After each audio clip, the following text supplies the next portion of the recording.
ہم واپس دیکھتے بھی نہیں ہیں، نہ کسی بات کا جواب دیتے ہیں۔ حاجرہ علیہ السلام بار بار پوچھتی ہیں ابراہیم ہمیں یہاں کیوں چھوڑ کر کے جا رہے ہو؟ آخری التجا کی ابراہیم اپنی مرضی سے چھوڑ کر کے جا رہے ہو یا رب العالمین کی مرضی ہے؟ ابراہیم علیہ السلام کوئی جواب نہیں دیتے، صرف اشارہ کرتے ہیں اوپر کی طرف انگلی کا کہ اللہ کی رضا اور اس کے حکم کے لیے چھوڑ کے جا رہا ہوں۔ تو حاجرہ علیہ السلام فرماتی ہیں اذن لا یضیعن اللہ، ابراہیم پھر آپ بے فکر ہو کر کے جائیے، اگر آپ ہمیں اللہ کے حکم کے مطابق چھوڑ کر کے جا رہے ہیں تو پھر ہمیں یہ بھروسہ ہے، ہمارا ایمان ہے، ہمارا توکل ہے، ہمارا یقین ہے، ہمیں اطمینان اور اعتماد ہے کہ جس رب کے نام پر کے چھوڑ کر کے جا رہے ہو وہ رب ہمیں کبھی بھی ضائع نہیں کرے گا، وہ رب ہمیں کبھی بھی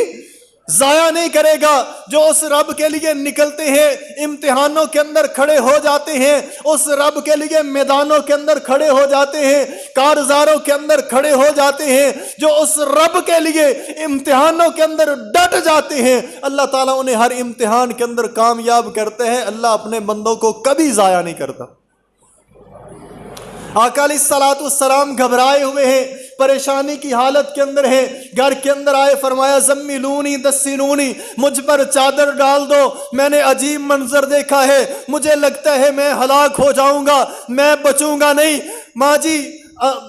سیدہ خدیجہ طاہرہ مطہرہ رضی اللہ تعالیٰ عنہ نبی کریم صلی اللہ علیہ وسلم سے وہ سارا مہاجرہ سننے کے بعد کہتی ہیں کہ آپ تو غریبوں کے کام آنے والے، ضعیفوں کے کام آنے والے، کمزوروں کا بوجھ اٹھانے والے، آپ تو بھوکوں کو کھانا کھلانے والے، یتیموں کے سر پر دست شفقت رکھنے والے، بھٹکے ہوئوں کو رستہ دکھانے والے، آپ کس طرح ضائع ہو جائیں گے؟ آپ جیسی ہستیوں کو اللہ کبھی ضائع نہیں کرتا۔ آقا علیہ السلام فرماتے ہیں خدیجہ کے وہ پہلے الفاظ تھے جس سے مجھے حوصلہ ملا۔ ہماری ماں جی حاجرہ علیہ السلام بھی یہی الفاظ فرماتی ہیں اذن لا یضیعن اللہ، اگر اللہ کے حکم پر چھوڑ کر کے جا رہے ہو تو اللہ ہمیں کبھی بھی ضائع